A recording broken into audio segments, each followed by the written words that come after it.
আস্তে করে পিসটা এখান থেকে ছিটছে সব। এক মিনিট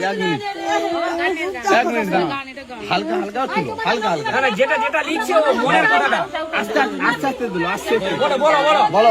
চুপ করো, চুপ চুপ